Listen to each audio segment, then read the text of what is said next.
स्वातंत्र्य दिनानिमित्त देश या विषयावर एक कविता मी केली आहे. पहा कशी वाटते. देश या शब्दाची नेमकी काय आहे व्याख्या, म्हटलं आज जरा बसून यावर विचार करूया.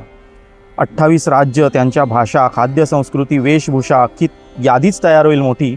इंग्रजीत थोडक्यात सांगायचं झालं तर युनिटी इन डायव्हर्सिटी. 1947 साली स्वातंत्र्य मिळाल्यानंतर हे सगळे राज्य एकत्र आले आणि आम्ही वेगळेच राहू असे म्हणणारे सुद्धा शेवटी सामील झाले.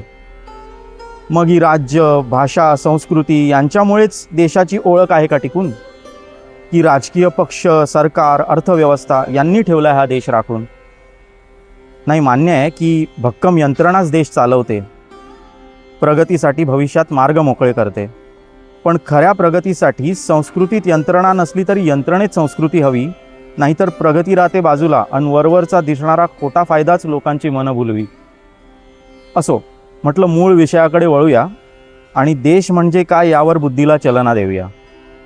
पण नंतर असं वाटलं मूळ विषय यातच तर दडलाय आणि संस्कृतीशिवाय कोणता देश घडलाय?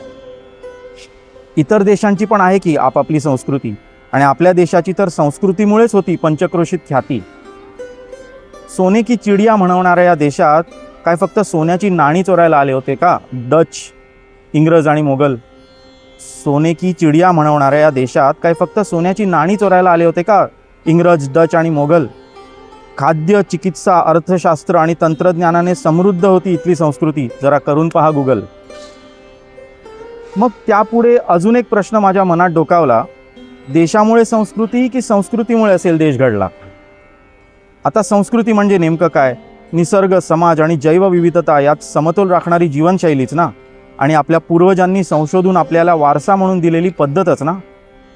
म्हणजे आता हे म्हणू शकतो का की संस्कृतीमुळे देश घडला? तर लगेच संस्कृतीपेक्षा मोठा शब्द निसर्ग समोर येऊन उभा राहिला. जरा विचार करा, आपल्याकडे सणासुदीला आंब्याचे टाळ फक्त शोभेसाठी लावतात का? आणि श्रावणात नारळी पौर्णिमेला सागराची पूजा आणि मासेमारी उगाच बंद करतात का? संस्कृतीत असलेलं प्रत्येक कार्य हे राखण्यासाठी असतं निसर्गाचा समतोल. कारण जर ते नाही राखलं तर मानवाने कमवलेलं सगळं काही ठरेल मातीमोल.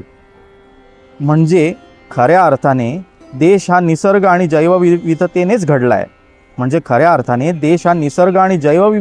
घडलाय, आणि संस्कृती म्हणजे एक विशिष्ट पद्धती ज्याने तो राखलाय. तर आज एकमेकांना स्वातंत्र्य दिनाच्या शुभेच्छा देऊया आणि तिथल्या निसर्गातच देव पाहून त्याची भक्ती करूया. रामकृष्ण हरी.